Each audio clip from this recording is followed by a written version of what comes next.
Merci, bonjour. Je viens tout juste de déposer un projet de loi qui prévoit le transfert d'un terrain qui appartient à la ville de Blainville au ministère des Ressources naturelles et des Forêts. Depuis de nombreux mois, on essaie de trouver des solutions. La meilleure solution dans le dossier, la solution consensuelle, aurait été préférable. Et l'entreprise elle-même depuis plusieurs années. Le 6 février dernier, le président directeur général de Stablex Canada a envoyé une lettre au premier ministre en insistant sur l'urgence de la situation. Depuis plus de 40 ans, Stablex joue un rôle clé dans l'écosystème de la gestion des matières résiduelles au Québec. Cette entreprise, qui est déjà située à Blainville, répond à un besoin essentiel sur notre territoire, à savoir la disposition sécuritaire des matières dangereuses résiduelles issues de nos activités. Elle est la seule entreprise au Québec qui traite et élimine ce type de déchets. Le projet de loi que j'ai présenté aujourd'hui, c'est une étape requise en vue d'une éventuelle location du terrain à l'entreprise Stablex pour l'aménagement d'une nouvelle cellule d'enfouissement de matières dangereuses résiduelles. On a soigneusement pris en compte l'analyse environnementale et les conclusions du BAP dans nos réflexions. Cependant, avant même la conclusion du BAP, la Ville de Blainville a choisi de résilier une entente de principe qui était intervenue, qui aurait permis la vente du terrain à Stablex. La Ville reconnaît le caractère essentiel de l'entreprise et souhaite qu'elle se développe sur une parcelle de terrain différente dans le même secteur, mais qui est beaucoup trop rapprochée d'un quartier résidentiel que celui qu'on va préconiser. Le terrain proposé par la Ville, donc, il est situé à 300 mètres de résidence d'un nouveau quartier et l'étude du BAP qui avait été faite sur ce terrain remonte à avant le développement de ce quartier. Donc, si le projet de développement se réalisait à l'emplacement qui était proposé par la Ville, les nuisances pour les citoyens seraient nettement plus importantes. Je le répète, notre gouvernement tente depuis de nombreuses semaines, de nombreux mois, d'arriver à une solution consensuelle dans le dossier, malheureusement sans succès. On n'a donc pas d'autre choix aujourd'hui que de proposer un projet de loi pour faciliter la continuité du service, une décision qui est difficile, mais qui est absolument nécessaire, qui est fondée aussi sur des réelles considérations environnementales. Lorsque j'entends mes collègues de l'opposition remettre en question la légitimité de cette décision, je me demande sincèrement comment ils comptent répondre aux entreprises de leur comté, aux villes du Québec, aux municipalités, aux hôpitaux, qui se retrouveraient très bientôt avec aucun endroit pour disposer de leurs matières dangereuses résiduelles. Et on ne prend pas cette décision de gaieté de cœur, mais c'est la chose responsable à faire. Si on n'agit pas, les villes, les entreprises, tous les clients, plus de 600 au Québec, de Stablex, risquent de se débarrasser de leurs déchets sans tenir compte de normes environnementales strictes. Et il faut donc à tout prix éviter un bris de service. La Ville de Blainville était d'accord avec nous jusqu'à tout récemment. Leur changement de cap dans ce dossier explique, entre autres, l'urgence de la situation. Les principales dispositions proposées dans le présent projet de loi entourent donc les modalités du transfert de propriété du terrain, ainsi que les mesures relatives à l'aménagement et à l'exploitation du terrain. Le projet de loi démontre la volonté du gouvernement d'agir efficacement de façon pragmatique en faveur de la protection de l'environnement, du bien-être de la population et des intérêts des villes et des entreprises québécoises. Merci. Le projet de loi déposé, un peu moins de... Si on regarde la lettre de l'entreprise, le bris de service est évalué à la mi-avril. Donc, ça vous laisse 4 semaines d'études pour étudier, consulter, adopter le projet de loi. Est-ce que c'est assez de temps, puis considérez-vous utiliser la procédure d'exception pour vous assurer que la vente soit faite à temps?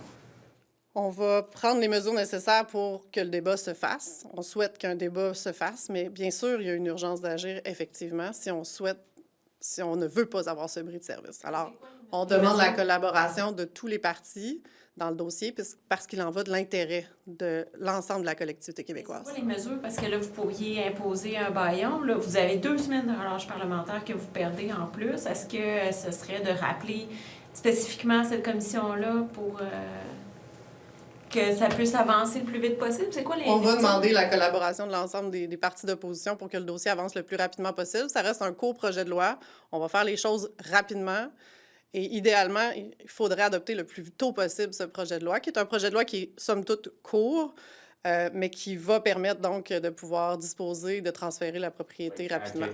À recourir au baillon, là, si nécessaire, s'il y a obstruction et tout ça. Là. Écoutez, il y a urgence d'agir. On a tenté jusqu'à la dernière minute d'arriver à une solution consensuelle. On arrive avec un projet de loi aujourd'hui qu'on souhaite adopter rapidement. On va prendre les mesures nécessaires pour que ça se fasse en temps qui permettrait. À cette étape-ci, je demande la collaboration de l'ensemble des partis d'opposition parce qu'il en va de l'intérêt des Québécois et des Québécoises. Maintenant, un des principaux arguments que vous avez avancé, c'est que le Québec exporte là, combien de fois plus, là, mais beaucoup plus, 4 fois, vous avez dit, bon, ouais. qu'on exporte 4 fois plus de matières dangereuses qu'on en importe. Or, le rapport du BAP dit précisément le contraire. Qu'est-ce qu'il y en est exactement? En fait, lorsqu'on regarde ce qui est importé par le Québec, beaucoup vont en recyclage. Moi, aujourd'hui, je ne ferai pas de garde de chiffres. Puis oui, effectivement, l'information qui était dans le BAP n'est pas nécessairement le chiffre qui est réel. Mais il faut comprendre que au net, lorsqu'on calcule, puis moi, je me réfère aux chiffres du ministère de l'Environnement puis des données qui sont prélevées par les équipes du ministère de l'Environnement, on en exporte beaucoup plus. Et si on excluait d'exporter, on aurait un autre gros problème. Si on exclut d'importer à ce moment-là, ça n'aide pas à régler un peu le problème? Écoutez, la situation, elle est qu'on a besoin d'un site de remplacement et il n'y aura pas d'alternative à exporter, non exporter. Là. À ce moment-ci, on doit trouver la solution. Vous avez dit 4 fois plus en chambre, je comprends que c'était en incluant ce qu'on recycle. Exact. Non, en fait, on importe. Il y a une grande partie qui est recyclée de ce qu'on importe. Mais ce qu'on met dans le site, on en a besoin, puis ce qu'on exporte est plus grand, 4 fois plus grand. Là. Donc, au net, on serait perdant. Puis moi, aujourd'hui, ce que je vous dis, c'est on a besoin de ce site-là. C'est le seul au Québec.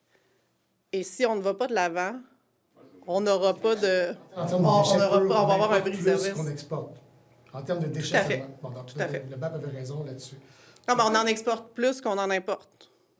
La matière destinée aux cellules, là, dans les cellules, les espèces de sarcophages. Là. Bon an, mal an, an, on a besoin de l'exportation parce qu'on n'a pas le traitement possible non plus ici au Québec. Maintenant, pourquoi la Ville proposerait un site essentiellement nuisible, vous dites, aux citoyens? Qu'est-ce Vous pourrez qui explique ça? poser la question à la Ville. Nous, on a tenté de trouver des solutions. On sait que le site qui était proposé initialement, c'était le site sur lequel on prend une décision aujourd'hui. Donc, la Ville avait une entente avec Stablex. Elle a résilié l'entente de principe. Elle est revenue avec une autre solution. Elle est revenue sur ses paroles envers nous aussi il y a quelques semaines seulement. Écoutez, nous, aujourd'hui, on prend la meilleure décision en regard des terrains qui sont disponibles à proximité avec le moindre impact sur les citoyens et sur l'environnement. Ce qu'elle dit, c'est qu'elle veut qu'il y ait de l'acceptabilité sociale chez ses citoyens. Donc, je comprends pas. Est-ce que, selon vous, la Ville prend mal le pouls de ses citoyens? Je laisse la Ville diriger comme elle le souhaite, sa Ville. Mais moi, aujourd'hui, je vous parle dans l'intérêt des citoyens du Québec. On ne peut plus attendre. Il y a eu des allers-retours, des changements de décision de la part de la Ville pour différentes raisons que vous nommez. Ceci étant, nous, comme gouvernement, on doit gouverner dans le meilleur intérêt de l'ensemble des Québécois. Et aujourd'hui, ce n'est pas de gaieté de cœur que je viens adopter une loi spéciale pour ce type d'expropriation, mais on doit le faire parce que c'est dans l'intérêt collectif de l'ensemble du Québec. On a l'impression que vous avez hérité d'une patate chaude dont personne ne voulait. C'est pas de l'environnement, c'est pas des affaires municipales. Non, parce que en fait, je suis responsable des ressources naturelles, mais du territoire public. Donc, à ce titre-là, j'ai des mécanismes qui permettent de louer des baux industriels avec des tarifs qui sont déjà déterminés. Là. Donc, il y a une mécanique qui est simple. On a une urgence aujourd'hui, donc on est allé avec des mécanismes. Et il y a aussi, on vient s'assurer de garder l'indépendance du ministère de l'Environnement dans la relation avec l'entreprise. Donc, le bailleur, ce sera le ministère des Ressources naturelles et des Forêts. Puis, le ministère de l'Environnement va continuer son rôle de surveillance. On n'accepte pas, disons, la situation actuelle, selon le BAP, on pourrait garder la situation actuelle jusqu'en 2032. Il n'y a pas cette urgence-là dont on parle. Eux, ils ont tout regardé ça, puis ils disent, non, on est correct avec ce qu'on a en ce moment, là, la cellule actuelle, jusqu'en 2030. Et où l'urgence? En fait, ce qu'est venu dire le BAP, c'est qu'il y a déjà eu un BAP sur l'autre terrain.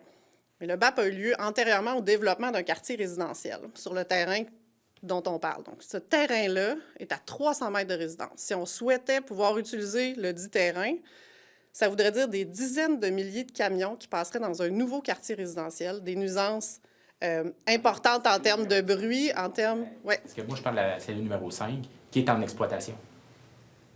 Bien, nous, les données qu'on a, c'est qu'il en reste suffisamment uniquement pour qu'on puisse faire le processus d'ouverture d'une nouvelle cellule. Ça mène à... Ça amène à 2027, donc on est aujourd'hui, ça prend au moins 2 ans faire cet exercice-là. C'était pas jusqu'en Donc- 2030? Ça- donc, le BAP, 2027 qu'on a comme information. bon, encore, Faudrait. c'était eux autres, moi, je comprends pas, là, le BAP, puis il fait l'analyse, puis là, ils parlent à des spécialistes, mais donc, L'information qu'on a, c'est que c'est 2027, Les travaux commencent quand, à ce moment-là? Juste... dès que possible. OK, mais je veux dire, est-ce qu'on parle du 14 avril? Je pense que c'est la... Bien, c'est la date limite que l'entreprise nous demande. Pas juste parce qu'elle nous le demande, c'est qu'il y a un enjeu aussi phonique là, sur... On veut limiter les impacts phoniques. Donc, l'idée est de rapidement agir pour notamment la récolte forestière, éviter l'impact sur un type d'oiseau là, qui peut être présent. On veut limiter, et je tiens à le dire, là, on regarde le dossier en limitant au maximum l'impact environnemental et l'impact sur les citoyens. Donc, la situation a changé depuis le BAP initial. Il y a un quartier résidentiel à proximité. Ce qu'on propose, c'est un terrain qui avait déjà été envisagé par la Ville de Blainville initialement et qui, à notre avis et à l'avis de tous, la moins pire des solutions. une question, en fait, là, ce que je comprends, OK, c'est que sur un horizon de 10 ans, c'est estimé que Stablex, les matières à enfouir, 30 à peu près, viennent des États-Unis. C'est en augmentation de façon importante de 48 durant cette période-là. C'est 23-32, je pense, la période qui est identifiée. Bon, OK. Pourquoi ce n'est pas une option de fermer le robinet de ce qui vient des États-Unis et qui est enfoui par cette société qui est par ailleurs américaine? Parce qu'on a besoin nous-mêmes d'envoyer à l'extérieur du pays. C'est une dynamique, là, les matières résiduelles, puis c'est une expertise qui est nichée, là. On ne trouve pas à tous les coins de rue une entreprise qui peut faire ce type de traitement-là. Les matières résiduelles du Québec ne peuvent pas toutes être enfouies ici. Même avec l'actuel site, elles doivent être traitées à l'extérieur parce que c'est là qu'il y a le procédé. On importe 300 000, on exporte Dernière question. 183 000. Vous avez clairement les moyens d'inclure tout ça. Là. Et il y a des types de matières qui ne sont pas traitées au Québec et qui doivent être traitées ailleurs. C'est des gens qui vont là chez Stablex. Dernière précision, Tony. C'est parce que... Est-ce que je dois comprendre qu'il y a quelqu'un, mettons, ceux avec qui on fait affaire aux États-Unis pour enfouir des matières québécoises, on dit, écoutez, là, si vous ne faites pas ça pour Stablex, nous, vos matières, on ne les prend plus. Moi, je n'ai pas cette information-là. Moi, ce que je vous dis, c'est que sur le site de Stablex, le site actuel, il n'y a pas le processus pour pouvoir traiter nos matières résiduelles. Donc, on doit pouvoir exporter. Moi, ce que je vous dis, c'est que l'information que nous avons, c'est qu'on en importe. On en exporte beaucoup plus qu'on en importe. Est-ce que vous avez l'information, est-ce que c'est donc un risque que si le Québec décide de fermer le robinet de son côté, que de l'autre côté, ils disent « Ah ouais, je ferme le mien aussi ». Il y a plusieurs possibilités, dont le fait que l'entreprise pourrait quitter également, qu'on se retrouverait comme dans les années 70 avec un grave bris de service. C'est ce qu'on souhaite éviter de manière primordiale. Quitter le Québec, là, littéralement. Là. Bien, écoutez, s'il n'y a pas d'alternative et qu'on n'arrive pas à une entente rapidement, ce qu'on a tenté de faire jusqu'à la dernière minute, il est possible qu'il n'y ait pas d'autres sites. Donc, on se retrouve avec un bris... Sur le contenu du projet de loi, parce que vous avez parlé de location, Mme Blanchette-Vézina. Oui.